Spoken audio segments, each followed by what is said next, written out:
প্রিয় ফেসবুক বন্ধুরা,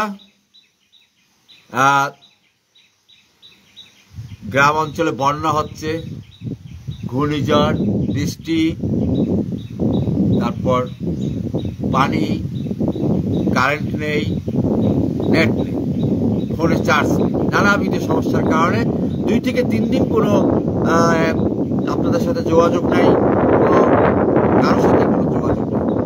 প্রিয় ফেসবুক বন্ধুরা, আসসালামু আলাইকুম।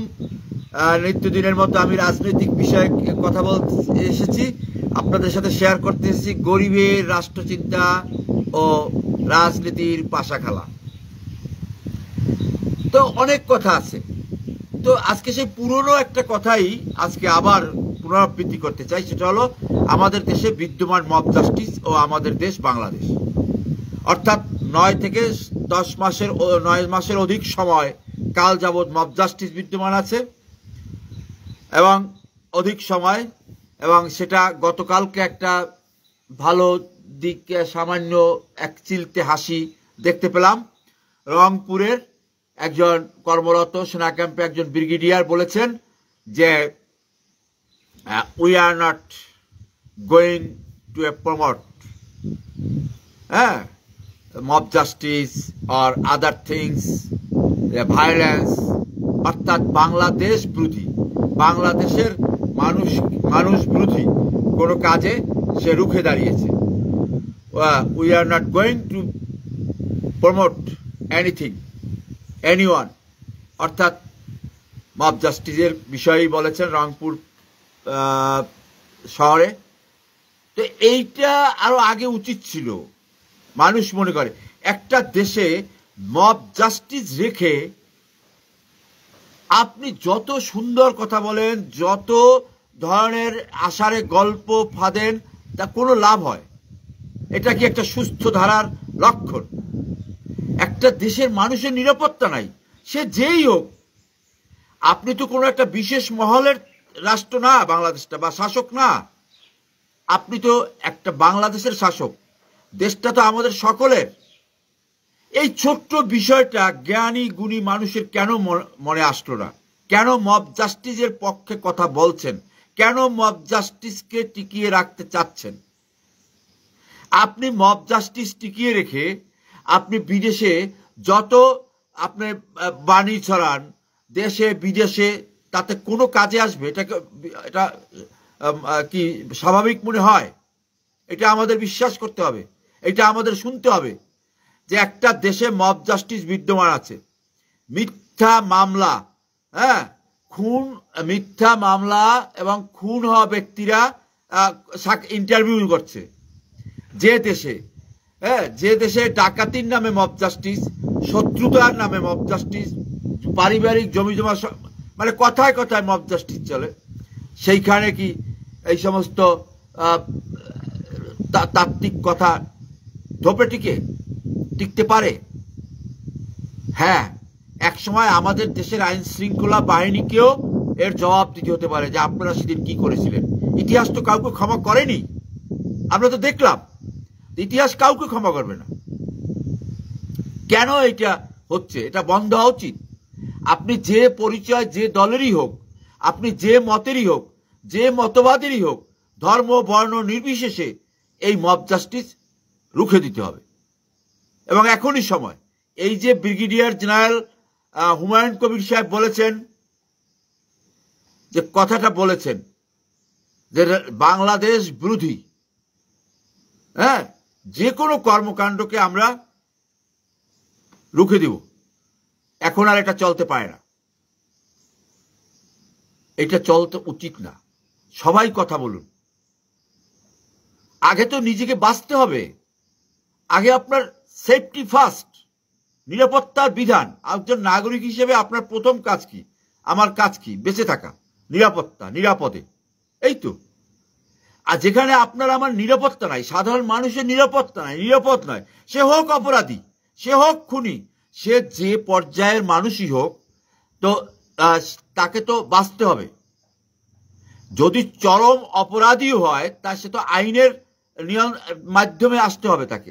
বিচার তো একটা প্রক্রিয়াধীন, বিচার তো কেবল কেউ হাতে তুলে নিতে পারে না। পারা উচিত না। এই ধরনের পরিস্থিতি রেখে আপনি উন্নয়নের গল্প শোনাবেন, আপনি সমুদ্রের অভিভাবক হবেন, জাপানে 1 লক্ষ লোক নেবে, ফিলিপাইন ফ্রান্স 2 লক্ষ ডাক্তার নেবে, এই সমস্ত কথাবার্তার কোনো মানে হবে? এই যে অতিরিক্ত কথাবার্তা জন্য যাদেরকে দায়ী করা হতো সেই পথেই কিন্তু হাঁটছে আমাদের বাংলাদেশ। তাহলে 5ই আগস্ট কি শুধু মব জাস্টিস করার জন্যই হয়েছিল? মানে এই প্রশ্ন উঠবে যে 5ই আগস্টটা কি তাহলে শুধু শেখ হাসিনাকে সরিয়ে দেওয়া হয়েছে মব জাস্টিস করার জন্য, না ভালো কিছু করার জন্য?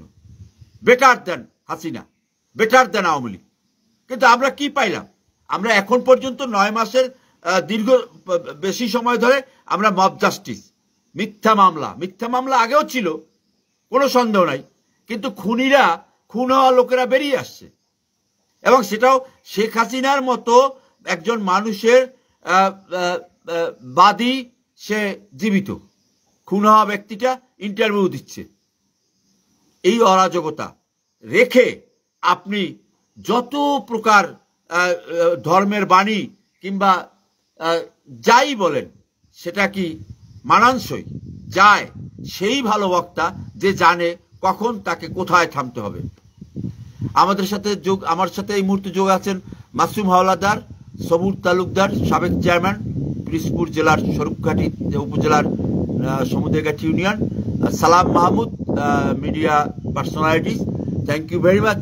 তো যে কথাটা বলছিলাম আজিম তালুকদার সহ অনেকে, যাই হোক আমি মূল প্রসঙ্গে ফিরে আসি।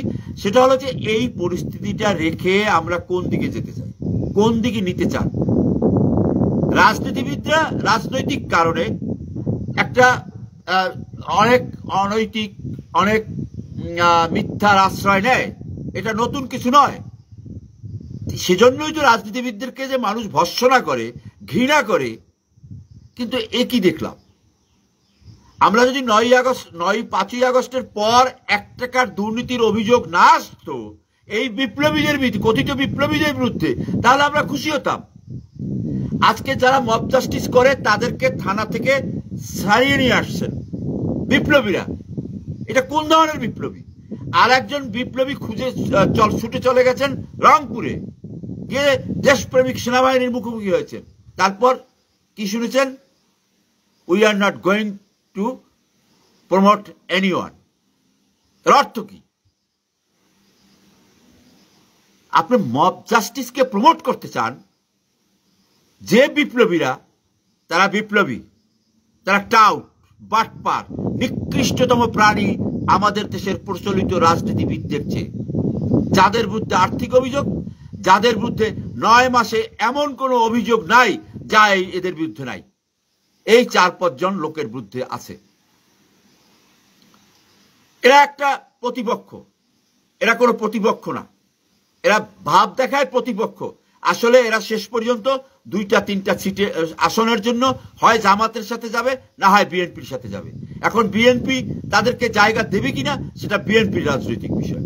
কারণ এভাবে বঙ্গবন্ধু খুনিদেরকে বিএনপি জায়গা দিয়ে সত্যি রাজনৈতিকভাবে, তা নাহলে বিএনপি তো একটি ঐতিহাসিক রাজনৈতিক দল। আমাদের দেশে আওয়ামী লীগ এবং বিএনপির একটা রাজনৈতিক ব্যাকগ্রাউন্ড আছে, অনেক আলোচনা আছে, সমালোচনা আছে, দোষ আছে, ত্রুটি আছে, কিন্তু আমরা সেই দিকে যাচ্ছি না আজকে। আমি শুধু একটা বিষয়ে গুরুত্ব দিতে চাই, সেটা হলো আমরা যেখানে যে অবস্থায় যে যা অবস্থানেই থাকি না কেন, মব জাস্টিস নিয়ে কথা বলতে হবে। বরিশালে কি হচ্ছে? এনসিপি কে বুঝতে হবে তাদের প্রতিপক্ষ জাতীয় পার্টির শক্তিশালী প্রতিপক্ষ তাদের, অতএব তাদেরকে সেটা বুঝতে হবে। তাই রাজনৈতিকভাবে কতটুকু পারবে না পারবে সেটা তাদের বোঝা উচিত ছিল, বোঝা হয়ে গেছে। এখন তাদের অন্তত জনবিরোধী কাজ থেকে সরে আসতে হবে, মব জাস্টিস থেকে সরে আসে। এই ট্যাবলেট, এই অ্যান্টিবায়োটিকে বেশিক্ষণ চলতে পারে না, সাপোর্ট দেবে না। মব জাস্টিসের এই অ্যান্টিবায়োটিক ট্যাবলেট দিয়ে আপনি 9 মাস চলেছেন, 10 মাস 10 দিনে কিন্তু একটা সন্তানের গর্ভ ডেলিভারি হয়। সময় কিন্তু শেষ, 10 মাস প্রায় হয়ে যাচ্ছে, আর অল্প সময়ের মধ্যে এই ট্যাবলেট সাপোর্ট দেবে না। তখন আপনি কি করবেন একবার ভাবুন। দেশটা আমাদের সকলের, দেশটা আমাদের সকলের। আওয়ামী লীগ নিষিদ্ধ করেছেন, ভালো করেছেন। আওয়ামী লীগ নিধন করতে আইসেন না। নিধন করতে আসলে কিন্তু বিপদ হবে। তাদের প্রচুর সংখ্যক ভক্ত, সমর্থক, শুভানুযায়ী অনেক লোক আছে। অতএব বুঝতেই পারছেন যে মব জাস্টিসের থেকে দূরে থাকুন, দূরত্ব বজায় রাখুন। তাহলে সময় বেশি নাই, 2-1 সপ্তাহের মধ্যেই হয়তো একটা প্রতিক্রিয়া দেখা দিতে পারে। 34 বছরের ক্যাপ্টেনও কিন্তু আফ্রিকায় ইব্রাহিম রাষ্ট্র চালাচ্ছে পৃথিবীতে নন্দিত হয়ে। 34 বছরের একজন ক্যাপ্টেন, তার মানে সে 32 বছর বয়সে ক্ষমতা নিয়েছে এবং এখন সে সুনাম সুখ্যাতি ছড়িয়ে পড়ছে সারা পৃথিবীতে। অর্থাৎ 32 বছর বয়সের একজন ক্যাপ্টেন ইব্রাহিম কিভাবে রাষ্ট্র চালায় সেটা শিখে নেন। কিভাবে বিপ্লব করতে হয় এই আধুনিক যুগে। বিপ্লবেরও তো একটা পরিবর্তন আছে। সেই আগের বিপ্লব আর আজকালকার বিপ্লব তো এক হতে পারে না। এর মধ্যে একটা মৌলিক পার্থক্য হতেই হবে বৈশ্বিক পরিবর্তনের সাথে সাথে। তো আবার সেই কথাটা বলেই শেষ করতে চাই, মব জাস্টিস থেকে দূরে থাকুন, মব জাস্টিস থেকে দূরত্ব বজায় রাখুন। তা নাহলে ভবিষ্যৎ বলে দেবে আপনাদের এনসিপি নেতাদের এই মব জাস্টিসের পৃষ্ঠপোষকতা করার জন্য একটা কঠিন কঠোর পরিস্থিতির সম্মুখীন হতে পারে। ধন্যবাদ সবাইকে। আসসালামু আলাইকুম। সবাই সুস্থ থাকুন, ভালো থাকুন।